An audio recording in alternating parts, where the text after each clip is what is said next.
Kitab Yehezkiel.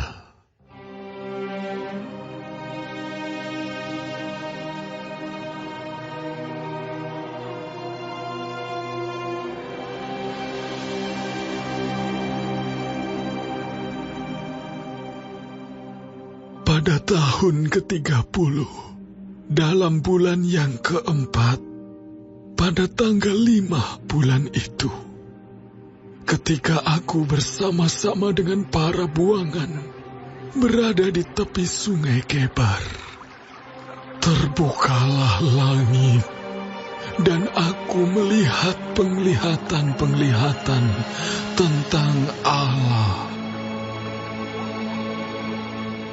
Pada tanggal 5 bulan itu, yaitu tahun ke-5 sesudah Raja Yoyakin dibuang, datanglah firman Tuhan kepada Imam Yehezkiel, anak Busi, di negeri orang Kasdim, di tepi sungai Kebar, dan di sana kekuasaan Tuhan meliputi dia.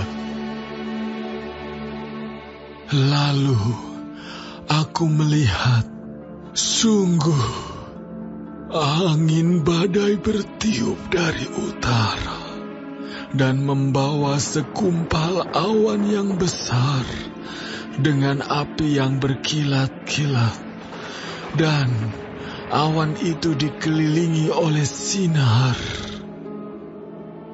Di tengah-tengah api itu, kelihatan seperti suasa mengkilat. Dan di tengah-tengah itu juga ada yang menyerupai 4 makhluk hidup. Dan beginilah kelihatannya mereka. Mereka menyerupai manusia, tetapi masing-masing mempunyai 4 muka. Dan pada masing-masing ada pula 4 sayap. Kaki mereka adalah lurus, dan telapak kaki mereka seperti kuku anak lembu. Kaki-kaki ini mengkilap, seperti tembaga yang baru digosok. Pada ke-4 sisi mereka, di bawah sayap-sayapnya, tampak tangan manusia. Mengenai muka dan sayap mereka berempat adalah begini. Mereka saling menyentuh dengan sayapnya. Mereka tidak berbalik kalau berjalan. Masing-masing berjalan lurus ke depan. Muka mereka kelihatan begini. Keempatnya mempunyai muka manusia di depan, muka singa di sebelah kanan, muka lembu di sebelah kiri, dan muka Raja Wali di sebelah belakang. Sayap-sayap mereka dikembangkan ke atas.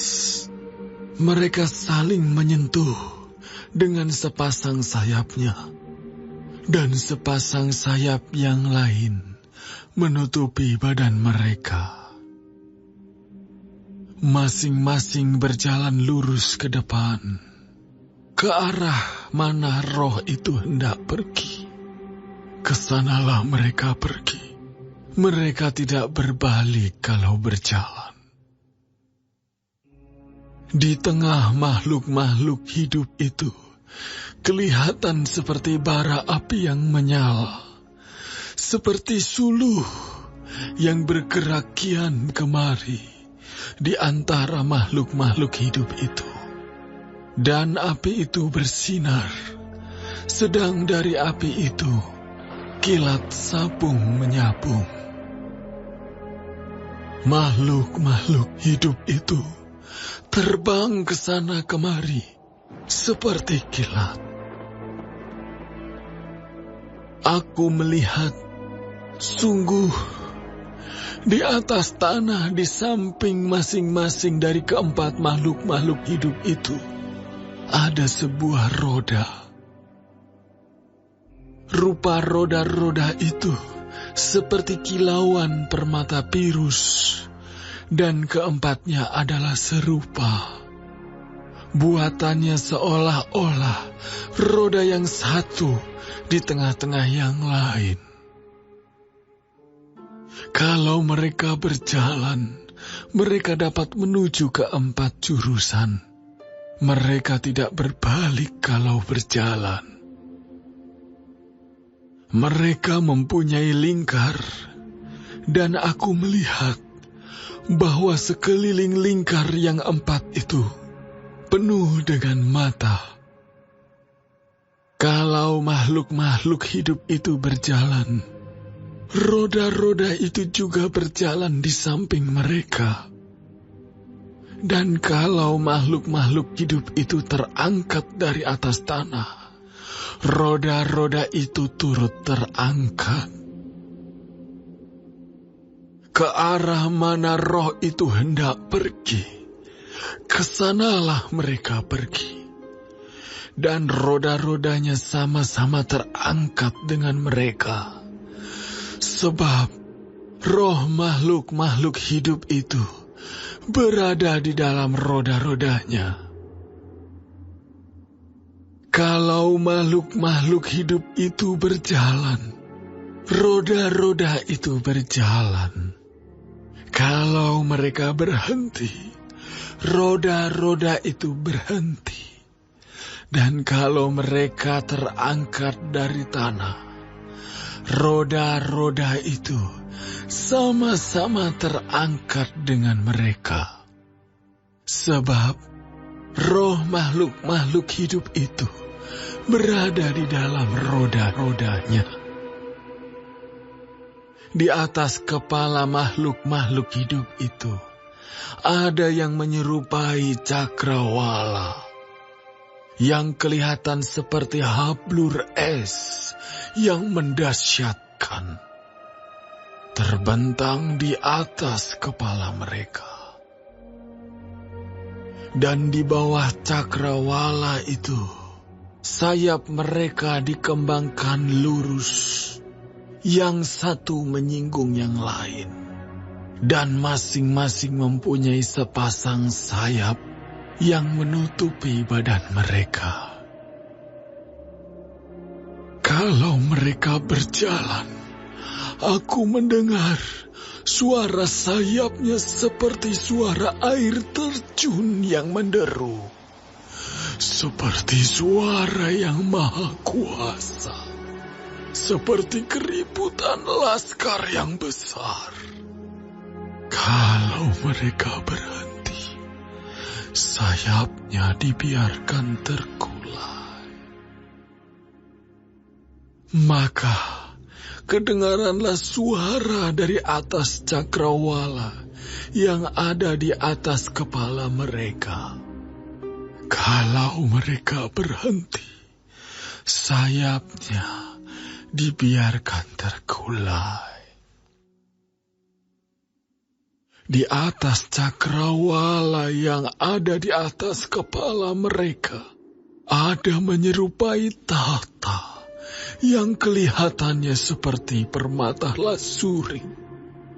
Dan di atas yang menyerupai tahta itu, ada yang kelihatan seperti rupa manusia. Dari yang menyerupai pinggangnya sampai ke atas, aku lihat seperti suasa mengkilat dan seperti api yang ditudungi sekelilingnya. Dan dari yang menyerupai pinggangnya sampai ke bawah, aku lihat seperti api yang dikelilingi sinar. Seperti busur pelangi yang terlihat pada musim hujan di awan-awan.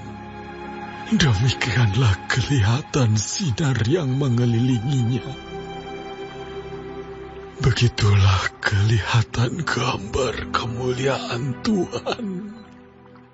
Tatkala aku melihatnya, aku sembah sujud. Lalu Ku dengar suara Dia yang berfirman,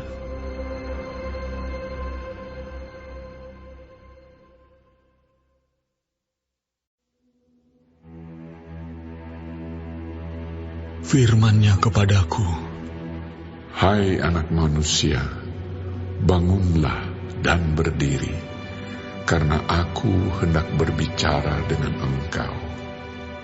Sementara Ia berbicara dengan aku, kembalilah rohku ke dalam aku, dan ditegakkannya aku. Kemudian, aku mendengar Dia yang berbicara dengan aku.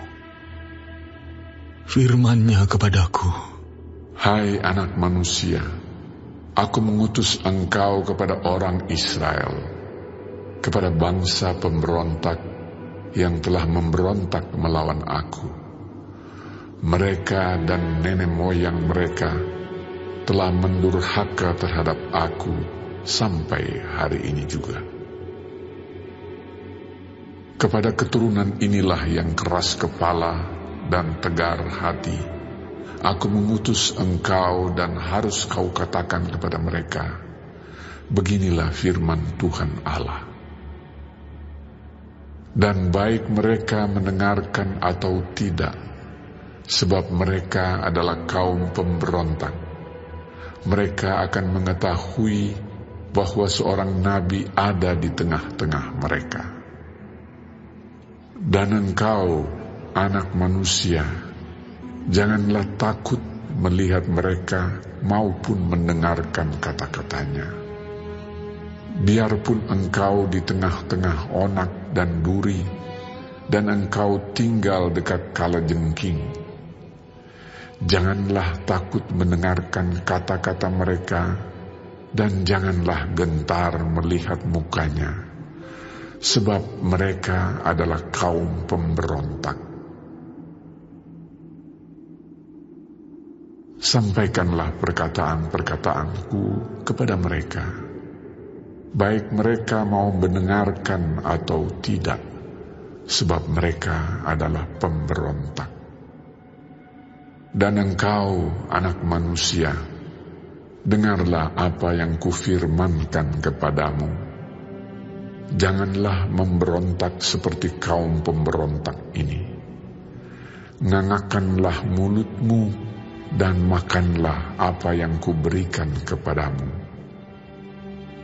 Aku melihat, sesungguhnya ada tangan yang terulur kepadaku, dan sungguh dipegangnya sebuah gulungan kitab, lalu dibentangkannya di hadapanku. Gulungan kitab itu ditulisi timbal balik, dan di sana tertulis nyanyian-nyanyian ratapan, keluh kesah, dan rintihan.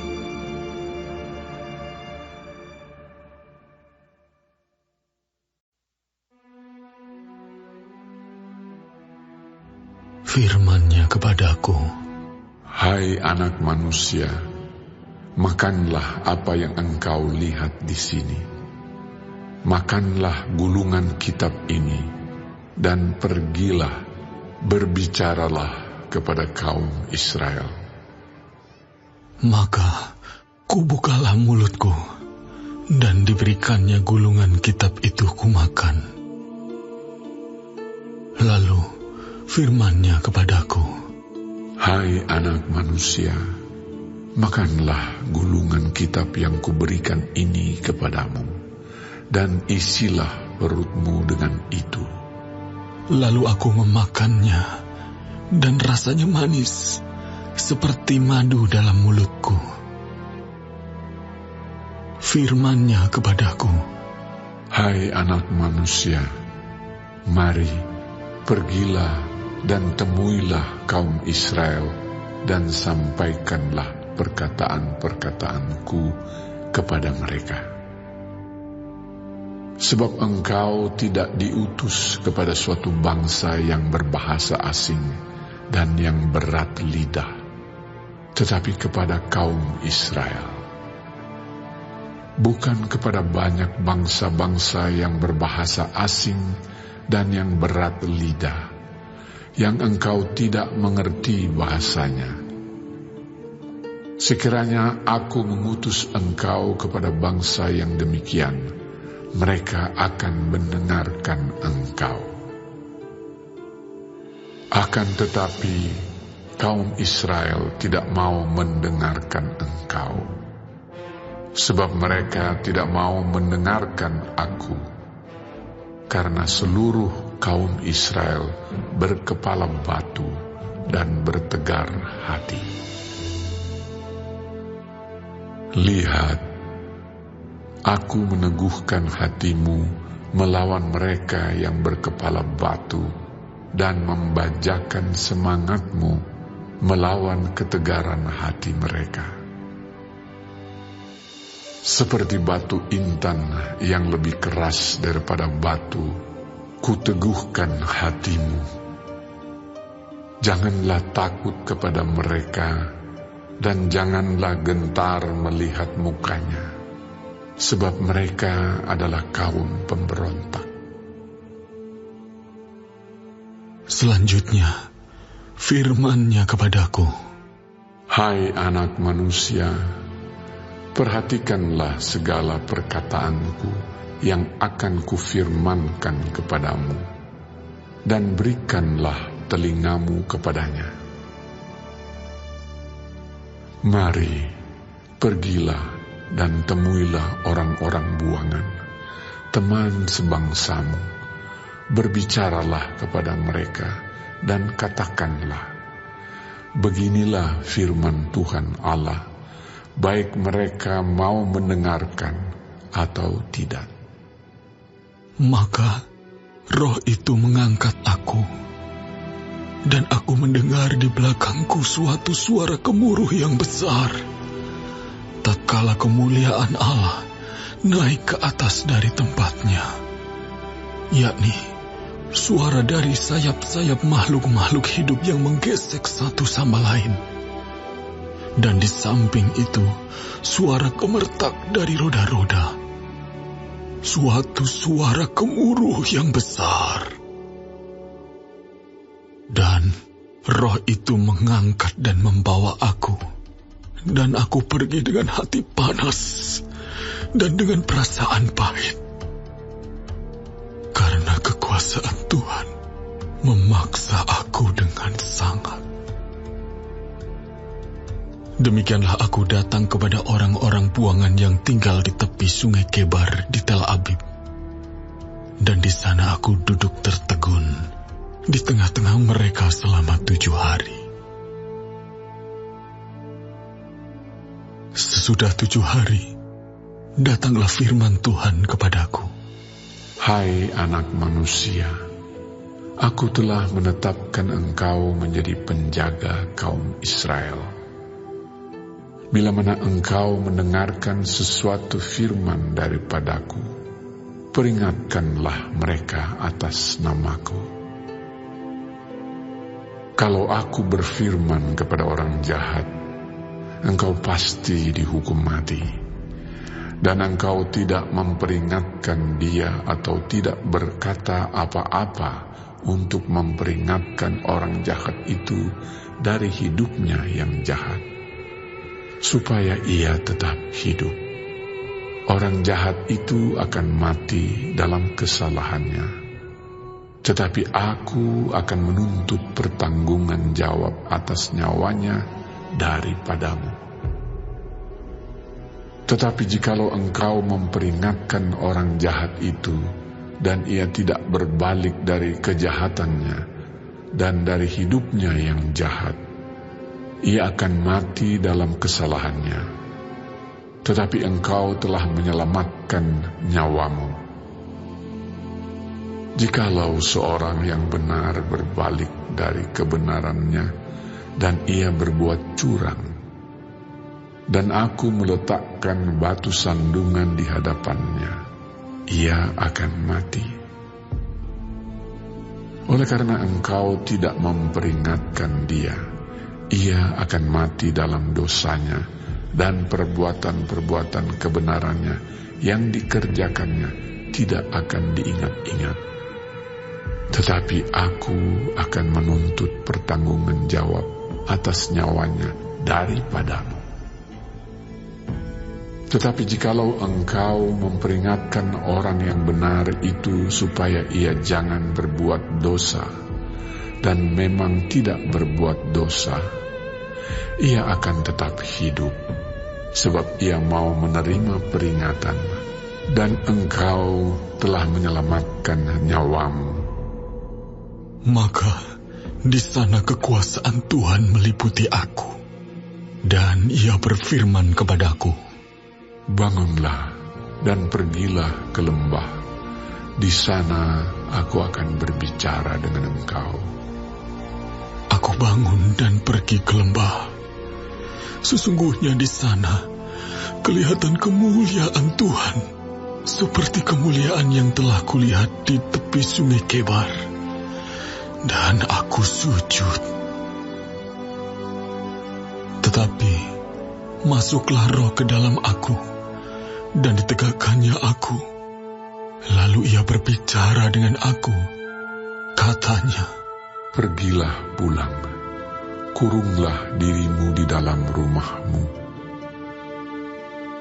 Dan engkau, anak manusia, sesungguhnya engkau akan diikat dengan tali dan akan dibelenggu, sehingga engkau tidak bisa keluar masuk di tengah-tengah mereka. Dan aku akan membuat lidahmu melekat pada langit-langitmu, sehingga engkau menjadi bisu dan tidak akan menemplak mereka, sebab mereka adalah kaum pemberontak. Tetapi kalau aku berbicara dengan engkau, aku akan membuka mulutmu, dan engkau akan mengatakan kepada mereka, beginilah firman Tuhan Allah. Orang yang mau mendengar, biarlah ia mendengar. Dan orang yang mau membiarkan, baiklah membiarkan. Sebab mereka adalah kaum pemberontak.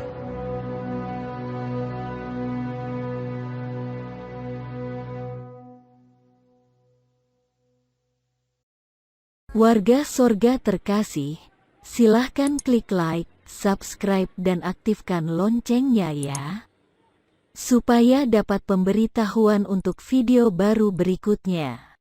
Ayo warga Sorga berbuat baik, jadi berkat bagi saudaranya, temannya atau siapa saja dengan membagikan video ini ya. Terima kasih. Tuhan Yesus memberkati kita warga Sorga. Amin.